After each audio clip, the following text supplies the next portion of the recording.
There is several moving pieces that are happening right now in Washington, D.C. that ultimately will decide, I think, the fate of the Biden administration's legislative agenda over the next 60 to 70 days. This week supposedly marks the deadline for Republicans' involvement in an infrastructure deal. I got to tell you, I don't think a deal with Republicans is going to look very good. And so I'm going to cop to wanting that not to happen. However, there's a significant kabuki theater that needs to take place where Joe Biden needs to show Joe Manchin that he has done everything to try to do this. This is... He needs to lay the golden gifts at the throne of King Manchin, right? Indeed. And pull out all the stops. So Joe Manchin will be happy. And what's interesting, though, is today Capito is coming for a meeting. Joe Biden is presumably will do his sort of Joe Biden move where he tells the staff, get out. It's just going to be me and Shelley, and that's it.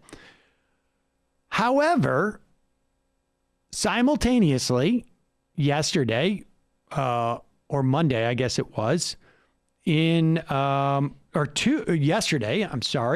in Tulsa, Oklahoma, where he was marking for the first time as a president of the United States has recognized the Tulsa massacre that took place 100 years ago, really yesterday and the day before.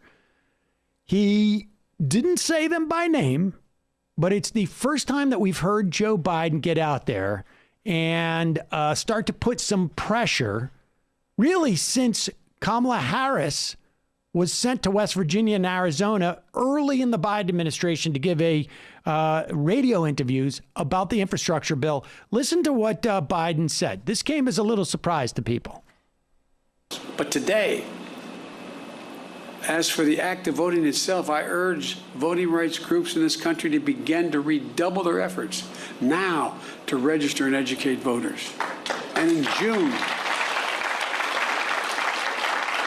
June should be a month of action on Capitol Hill. I hear all the folks on TV saying, why doesn't Biden get this done? Well, because Biden only has a majority of effectively 4 votes in the House and a tie in the Senate, with 2 members of the Senate who vote more with my Republican friends. But we're not giving up. Earlier this year, the House of Representatives passed For the People Act to protect our democracy. The Senate will take it up later this month, and I'm going to fight like heck with every tool at my disposal for its passage. Every tool. Well, I mean, first off, let me just say this. I don't actually think it's the case that Sinema and Manchin vote for the Republicans more than they do the Democrats. I actually, just as a matter of fact. But it's an important rhetorical tool to use in order to get what you want. It is. I mean, he is singling them out. Everybody knows who he's talking about. They certainly know who he's talking about. And it is. And I wonder. And again, you know, it's very difficult to tell on the outside what they're thinking. Like I said, Kamala Harris was dispatched to do those radio interviews in those 2 states in the run up to the infrastructure bill. She's just been handed this portfolio of... You mean the stimulus package? The stimulus bill. Yes, sorry. And she's been handed this portfolio of voting rights. I don't know what there is beyond marshaling these bills through the Senate and the House on a federal level, what you can do from the vice president's office. Well, people were joking that you give the VP the impossible tasks, like Biden was tasked with cancer when he was vice president. And without the filibuster, my point is just like, he says, I will use every tool at my disposal. Dude, you've got to publicly call to do filibuster reform. That's the number one tool you need. That's what I think he just did, to be honest with you. I mean, really? Well, didn't it? I mean, because he knows that you need 10.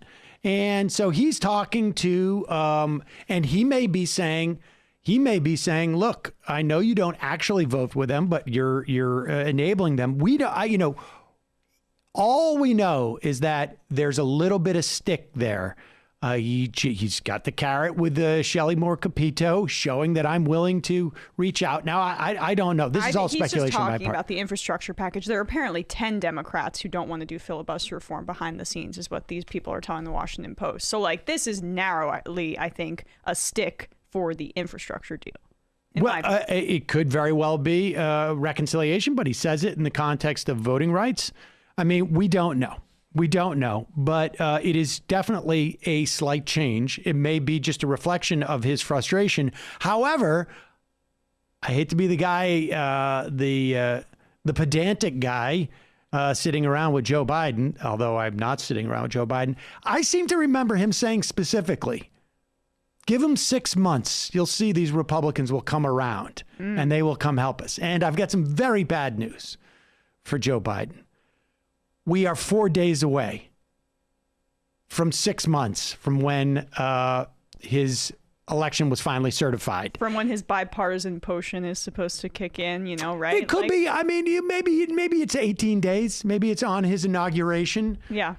It's like the vaccine, right? You don't know when full immunity is going to hit. You don't know when the bipartisan antibodies are going to spread in the Republicans' veins. That's right. My guess is going to be never.